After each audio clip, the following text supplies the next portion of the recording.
Hey, I'm back.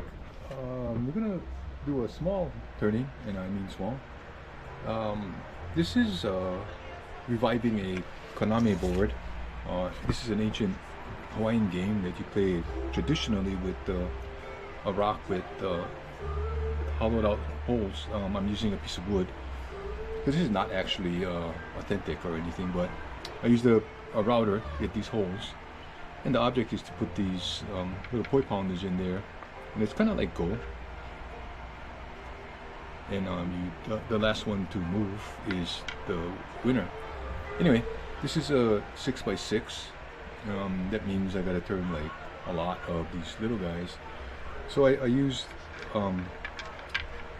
Monkey Pod for the darker pieces, same as this. This is Monkey Pod, and I used a hardwood pine dowel, hardwood, a hardwood, a plain dowel for the light pieces. So that's what I'm doing. I'm gonna go turn one more, and I'll be right back. Okay, we're back. I'm back. Sorry. This is just that dowel I was talking about. I got it between centers. So one of the things that I just got is this new jaw set. It's domed, and it's got this thing. And what is good about this is you can work right up here if you're doing a lot of small turnings like what I am doing right now. So I got this between the my tailstock on, sorry, and I'm gonna turn a poi pounder right here. And the object, what I'm gonna do, I'm gonna just start.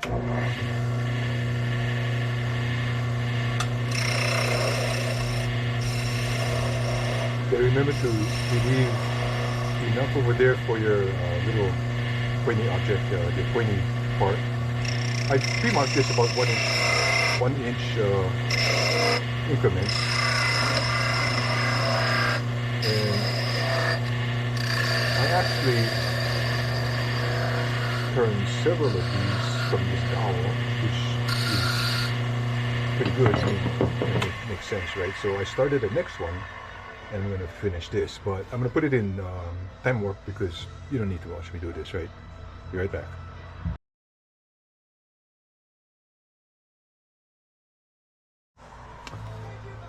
Okay, so I pretty much finish it up, right? I use this little micro skew.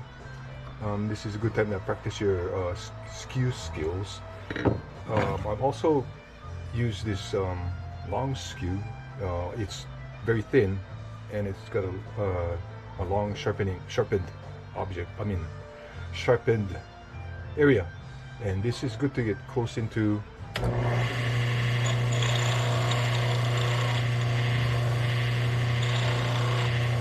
Don't know if you can see that, so I'll do it on this side.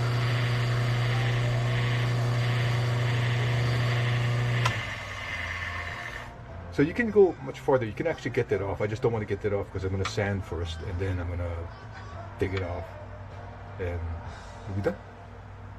Hang on. Okay, so I sanded, and this is how I get them off. You can. I highly wouldn't recommend if you want to do the fancy stuff and get it almost parted off and grab this and pick it off, because what almost that always does is it always makes end grain tear out. So I'll show you what I do. Okay, so we got it running, and getting in there is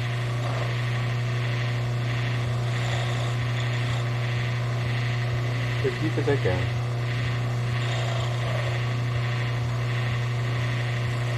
And when you see this stop, you know you're pretty close, right?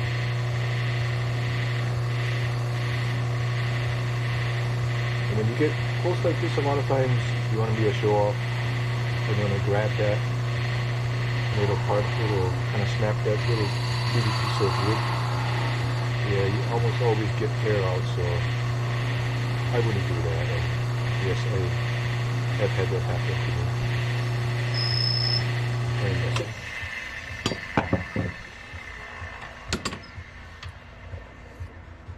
See, you get tear out. And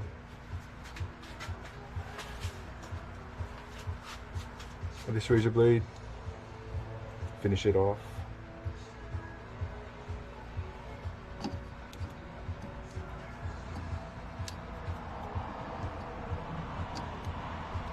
If I had it on my workbench, anyway, you get the idea. If I had it on my workbench, it'll come off, but it doesn't work on this round thing here. Anyway, so this should, let's try over here. Okay, it won't come off until I get it in. Oh, here we go. So that's the tear out I'm always talking about. You always get that. So I just need to do some final little block sanding, and that is it. Now, poi pounders, they usually have a ratio of sorts.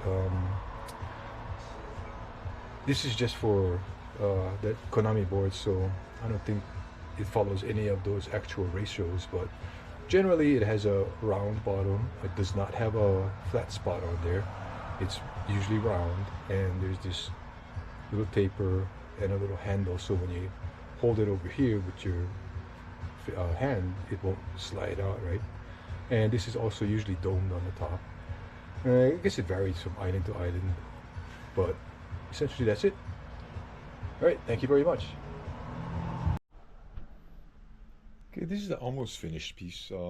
It's only got one coat of finish on the board, but to my dismay, the light pieces